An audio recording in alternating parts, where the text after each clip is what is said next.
Saya divonis oleh psikiater mengidap anxiety, gelisah yang berlebihan mungkin ya. Kemudian saya selalu merasa cemas kalau bertemu banyak orang, takut pergi sendiri. Tetapi Quran surah Al-Anbiya 83, alhamdulillah kecemasanku berkurang. Pertanyaannya, bagaimana caranya supaya anxiety itu tidak pernah kambuh lagi? Gini, Quran surah ke-51 ayat 49. Wa min kulli syai'in khalaqna zawjaini la'allakum tadhakkarun. Segala hal itu aku ciptakan, kata Allah, berpasangan supaya engkau sadar cuma aku yang tidak punya pasangan.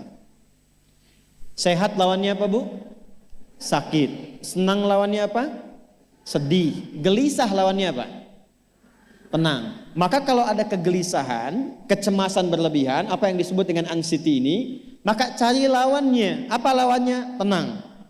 Amalan apa yang banyak memberikan ketenangan, itu terapinya. Apa dalam Quran, ayat-ayat dan amalan yang membantu menghadirkan ketenangan? Satu, saya tulis cepat. Dan saya sudah pernah sampaikan ini dan alhamdulillah insya Allah banyak manfaatnya. Satu, Quran surah 13 ayat 28. Amalannya dua, Quran surah ke-20 ayat 14. Tiga, Quran surah ke-4 ayat 103. 4, Quran surah ke-15 ayat 9. 5, Quran surah ke-54 ayat ke-17, 22, 32, 40. Ini untuk anxiety atau kecemasan berlebihan. 1, Quran surah 13 ayat 28. Perhatikan kalimatnya. Pelan-pelan, Bu. Ibu kalau gelisah, cemas itu adanya di hati atau di fisik? Dari hati baru mengalir ke pikiran kan? Baik, perhatikan bagaimana cara menenangkan hati sehingga pikiran ikut tenang. Ini langsung dari Allah. Ala bidzikrillahi tatma'innul qulub. Kata Allah, ala, yakinkan pada dirimu. Fokus. Ala itu harful istikhbar wa taukid, huruf yang berfungsi membuka informasi dan meyakinkan. Jadi kalau ibu ingin tenang, ada yang divonis cemas berlebihan, anxiety, pertama kata Quran mesti yakin dulu nih. Lawan itu yakinkan pada diri. Bidzikrillahi, dengan banyak meningkatkan zikir kepada Allah, tatmainnul qulub, dampaknya ke hati memberikan ketenangan. Jadi rumus cepat menghilangkan kegelisahan, obat yang pertama kata Al-Quran, zikrullah. Apa obatnya? Amalan zikrullah ada 4. Amalan zikrullah ada 4. 1, saya lompat dulu ke yang paling cepat, yang paling gampang, yang paling mudah. Quran surah ke-4 ayat 103. فَإِذَا قَضَيْتُمُ الصَّلَاةَ فَاذْكُرُوا اللَّهَ. Maka jika engkau telah tuntas mengerjakan salat, berzikirlah kepada Allah. Ibu kalau sudah salat ada zikir? Ya? Subhanallah, alhamdulillah, Allahu akbar, astagfirullah, ada itu? Hafal ya? Itu yang paling gampang. Kalau sedang cemas, keluarkan zikir pertama dalam bentuk kalimat thayyibah. Apa kalimat pertama yang dibaca setelah salat? Bukan. Astagfirullah. Assalamualaikum warahmatullah. Assalamualaikum warahmatullah. Astaghfirullah. Astaghfirullah. Astaghfirullah. Allahumma antas salam wa minkas salam. Tabarakta ya dzal jalali wal ikram. Kalau ingin agak panjang, boleh. Ada yang versi panjangnya. Ya astaghfirullahalazim alladzi la ilaha illa huwal hayyul qayyum wa atubu ilaih. Baca 3 kali. Allahumma antas salam wa minkas salam wa ilaika ya'udus salam. Fahayyina rabbana bis salam wa adkhilna al jannata daras salam. Tabarakta ya dzal jalali. Yang pertama versi singkat, yang kedua digabung dengan doa versi panjang.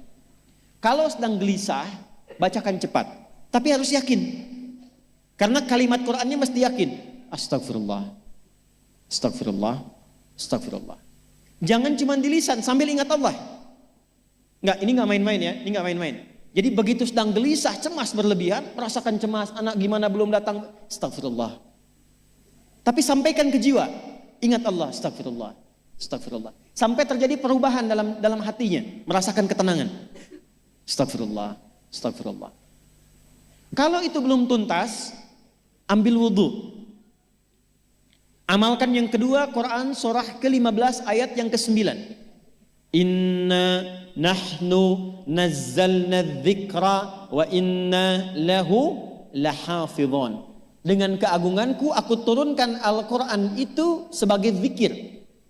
Nah, Quran disebut oleh Allah sebagai zikir. Di antara fungsinya memberikan ketenangan pada jiwa. Ibu kalau sedang cemas, istighfar, masih ada sisanya wudhu, ambil mushaf menghadap kiblat. Baca, Bu. Apa yang terjadi? Nanti akan terjadi Quran surah ke-8 ayat kedua. Saya belum tuliskan karena ini detailnya. Innamal mu'minuna alladzina idza dzukirallahu wajilat qulubuhum wa idza tuliyat 'alaihim ayatuhu zadathum imana wa 'ala rabbihim yatawakkalun.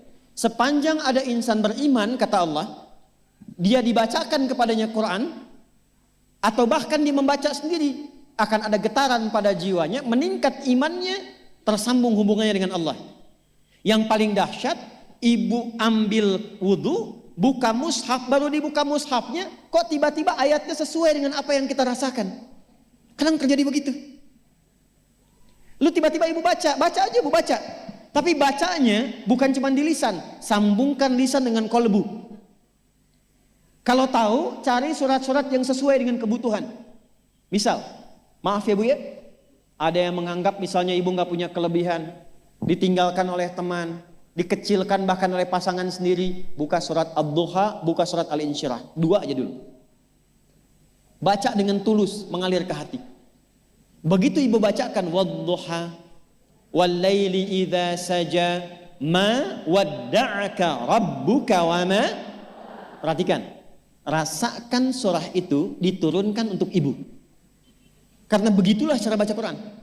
Kata para ulama, kalau kita ingin merasakan kenikmatan baca Al-Quran, rasakan saat baca, surat itu diturunkan untuk kita. Maka cara bacanya akan beda. Wadduha, demi segala kenikmatan yang telah aku berikan kepadamu, seperti engkau nikmat merasakan cahaya duha, aku bersumpah. Wal-laili idza saja, dan demi semua kesulitan yang kau rasakan sekarang seperti gelapnya malam. Ma wadda'aka rabbuka wa ma qala. Hei, tanamkan pada hatimu yang paling dalam, aku tidak akan pernah meninggalkanmu dan engkau tidak seperti apa yang orang-orang lain katakan. Kalau ibu rasakan baca Quran seperti itu, hilang gelisah. Masih ada lagi kegelisahannya. Menghadap ke arah kiblat, tunaikan sholat. Sholatnya apa saja? Sesuai dengan waktunya. Kalau duha, duha. Kalau nggak ada waktu khusus, ambil wudhu, sholat mutlak. Sholat wudhu. Menghadap ke kiblat. Lalu maaf, saya tutup. Saat sujud, tumpahkan semua kegelisahan itu dalam sujud. Tumpahkan semua sampai air matanya mengalir. Gak apa-apa, tumpahkan semua. Nanti rasakan perubahan yang terjadi setelah sholat tuntas dikerjakan. Karena sholat mengumpulkan semua jenis zikir ini. Istighfar ada dalam sholat? Ada. Ya, ibu ruku sujud baca istighfar. Subhanakallahumma bihamdika Allahumma ighfirli. Subhanallah ada?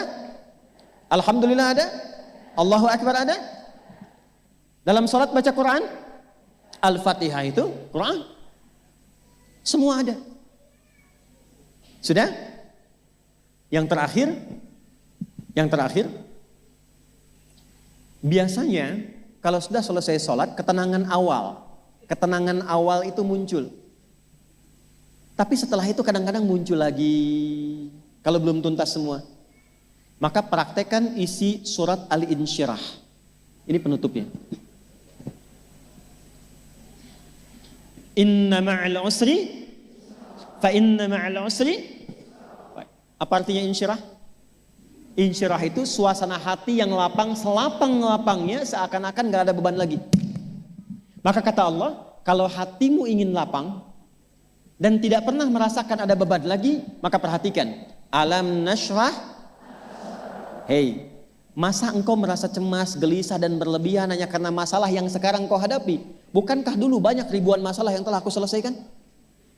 Jadi kalau ibu mengalami masalah sekarang, jangan sampai larut sedih dengan masalah yang sekarang. Yakin dulu pun banyak masalah selesai juga. Alam nashrah.